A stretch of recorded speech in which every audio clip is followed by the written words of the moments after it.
Teteh orang mana? Kami orang Subang. Di sini sama siapa? Sama si Mama. Si Mama. Mama mana? Itu mobil siapa itu? Punya Mama Tati. Oh, Mama Tati. Mana Mama Tatinya? Kita akan lihat cara Gubernur Jawa Barat di dalam menertibkan wanita-wanita di pinggir jalan yang berjualan tanda kutip itu ya. Apakah beliau memperlakukan mereka sebagai manusia? Ya meskipun kalau misal diusir, digusur dan lain sebagainya, saya yakin juga itu akan mendapatkan dukungan publik, tetapi secara kemanusiaan ya tidak punya kemanusiaan. Nah, gubernur melihat bahwa ini juga manusia yang mesti diperlakukan secara manusia.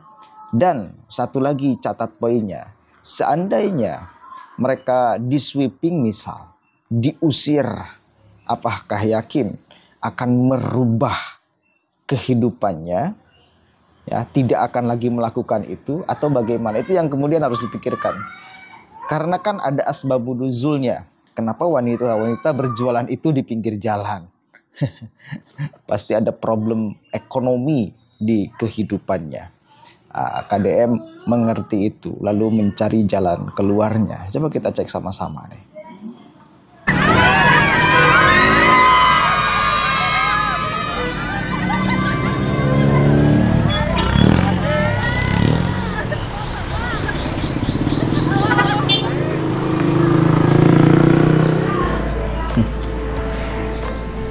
Teh. Sini. Oh, di sini dong. Sini. Sini Teh. Sini Teh. Santai aja Teh. Ya Teh. Santai aja Teh. Teh. Iya, Pak. Sini aja, santai aja Mas Ayama. Kayak nggak kenal aja. Ya Teh, nggak apa-apa. Aman. Teteh orang mana? Kami orang Subang. Di sini sama siapa? Sama si Mama. Si Mama. Mama mana? Itu mobil siapa itu? Punya Mama Tati. Oh, Mama Tati. Mana Mama Tatinya? Enggak ada berangkat. Kemana? Enggak tahu tadi keluar. Mama Tati itu siapa punya mobil? Dia punya Pak. Mama Tati itu siapa? Sini. Yang punya tempat ini Mama Tati. Oh, Teteh dari Pagaden. Iya. Oh, yang suka malam ramai di sini ya? Iya. Oh. Saya baru lagi kesini. Baru lagi ke sini Teh. Oh, Teteh kenal ini enggak? Perasaan pernah ke sini? Teh, perasaan kan pernah ke sini tuh, yang bewokan pernah ke sini enggak? Iya. Oh, pernah kamu pernah ke sini. Teh punya anak. Janda. Iya. Berapa kali kawin? 3, Pak. 3 kali. Kenapa sampai terdampar di si Mami di sini? Kenapa? Banyak. Gak ada kerjaan. Iya. Kenapa? Iya, Pak. Gak ada kerjaan. Berapa orang sih di sini penghuninya? Nggak tahu, baru kali gini lah. Itu biasa. Setiap ketemu orang pasti saya mah baru pertama. Saya baru pertama. Emang baru Saya kan sering kesini Teh. Oh, dulu kan saya kesini hanya ngobrol segala macam, nggak bisa ngapa-ngapain. Teteh, ada rencana apa sih? Kalau di sini terus kan repot. Teteh kalau di sini diajak pergi keluar ya? Kan, Teteh kalau di sini malamnya kalau ada cowok diajak di luar. Hah? Ketemuannya di luar apa di sini? di luar gitu, Pak. Oh, jangan mungkin, biasa aja Teh.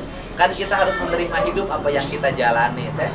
Kan siapa yang menginginkan hidup kayak Teteh? Kan semua orang juga tidak menginginkan kan. Semua orang ingin hidup normal, ingin hidup punya rezeki yang banyak, pengen dapat rezeki banyak dari hal-hal yang halal. Kan biasa orang begitu.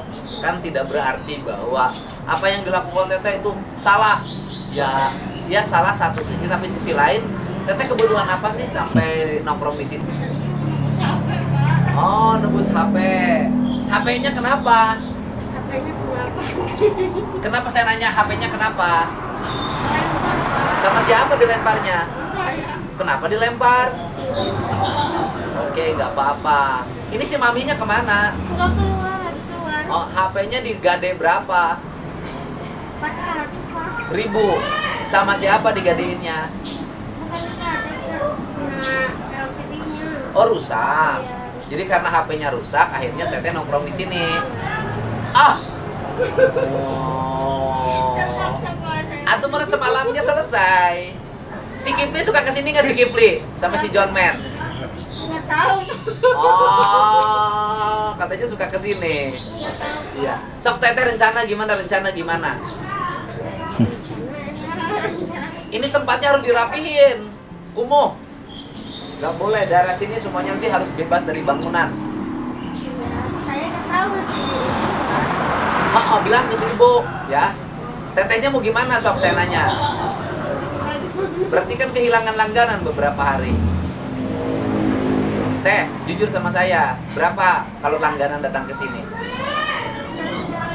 Ya udah, kalau ke sini biasanya teteh berapa? 300. Benar. Enggak, maksud saya, teteh kan harus pulang istirahat dulu, ya kan? Karena tempatnya mau kita bongkarin.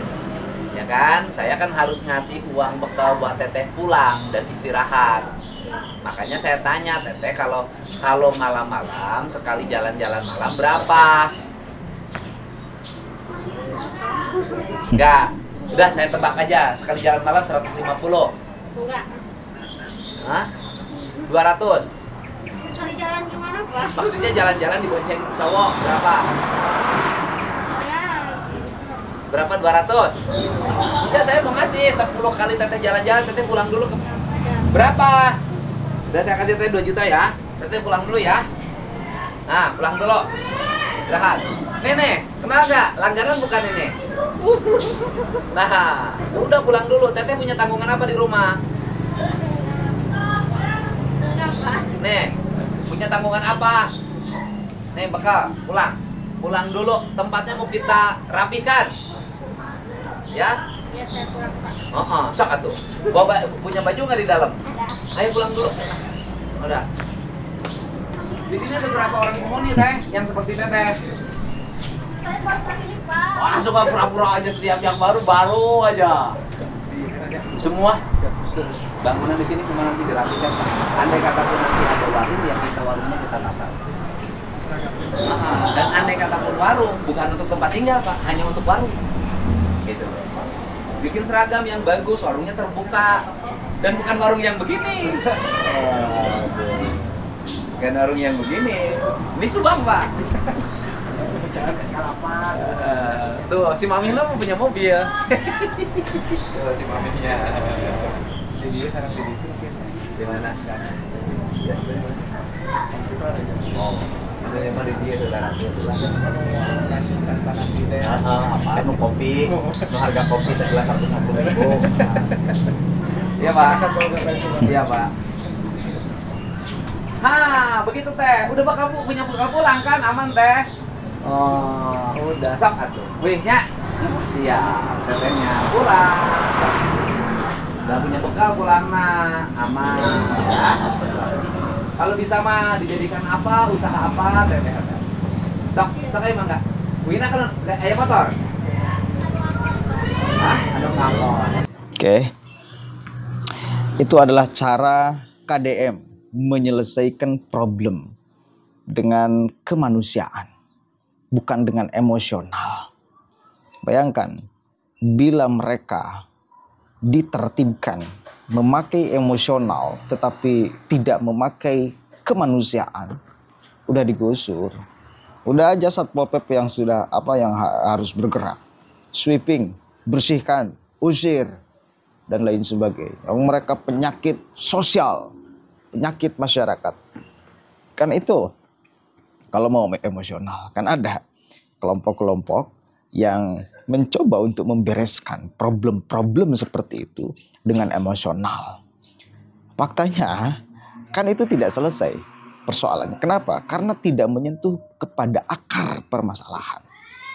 Kenapa perempuan itu sampai berada di pinggir jalan menjualkan tubuhnya?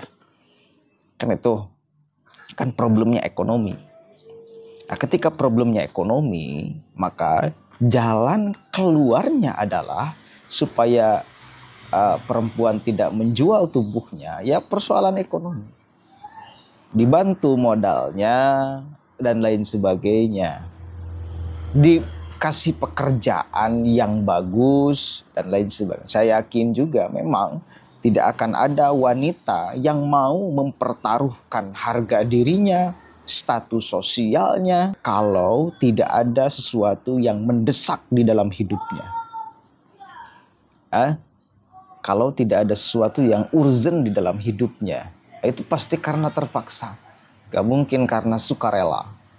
Maka karena terpaksa, kita harus meraba sisi kemanusiaannya. Oh, mereka terpaksa nih melakukan itu. Sentuh itunya, rubah mindsetnya, kasih solusinya, kan itu. Begitu Pak, itu adalah cara merubah orang. Cara merubah orang itu bukan dengan arogansi, bukan dengan sweeping kalau ke tempat-tempat begituan. Karena kalau tempat begituan di sweeping, boleh jadi buka tempat lagi di kampung halamannya mungkin, atau di sembarang tempat. Nah ini kan semakin akan tambah menjadi problem. Maka solusi terbaik adalah menyelesaikan problemnya, problem ekonominya, karena titik tekannya pasti di sana. Sekali lagi, dikasih modal, dikasih pekerjaan, saya yakin akan berubah. Terpaksa semuanya yang bekerja begituan, saya punya keyakinan itu. Terpaksa, gak mungkin sukarela, apalagi menikmati, enggak. Saya nggak membayangkan ada orang yang bekerja begituan lalu menikmati. Mungkin ada 1-2, tapi mayoritas saya yakin karena keterpaksaan, karena problem ekonomi. Nah ini problemnya ini mesti dibantu diselesaikan oleh pemerintah, dan Kang Deddy melihat itu lalu mencoba untuk menyelesaikan problemnya itu. Kan sukarela menggusur orang, menyuruh orang pulang, tetapi orangnya tidak benci. Ini kan sosok pemimpin yang kemudian kita harapkan di setiap wilayah ya seperti ini. Mudah-mudahan ada manfaatnya. Kita akan lihat apakah ada yang nyinyir dengan perlakuan KDM ke perempuan yang menjual tubuhnya di pinggir jalan seperti ini. Kita akan lihat ya, mudah-mudahan tidak lah. Mudah-mudahan warga Jawa Barat sudah mencapai pada titik kesadaran bahwa ini problemnya apa, harus disikapi seperti apa dan lain sebagainya. Tidak akan selesai kalau dengan arogansi. Ya jangan sampai ada yang menggoreng nanti. Oh, gubernur kepada orang yang begitu, penyakit masyarakat, kok baik, kok seperti itu, gimana ini? Jangan-jangan memang suka jajan. Nah, jangan sampai seperti itu. Beliau bergerak atas dasar kemanusiaan, bukan atas dasar emosional. Merubah orang dengan tulus, bukan merubah orang dengan dipaksa. Karena kalau dipaksa berubah tidak akan berubah. Karena problemnya tidak disentuh, tidak diselesaikan. Assalamualaikum warahmatullahi wabarakatuh. Satu lagi. Saya baru nih, karena jujur saya nyaman sekali pakai jaket ini ya. Tidak di endorse oleh tokonya, murah ini, di bawah 300.000, tapi serasa mewah gitu loh. Saya beli di Shopee. Kalau ada yang mau tertarik, saya simpan di keranjang kuningnya ya. Serius, bahannya enak, nyaman, mewah lagi. Saya juga mau beli lagi.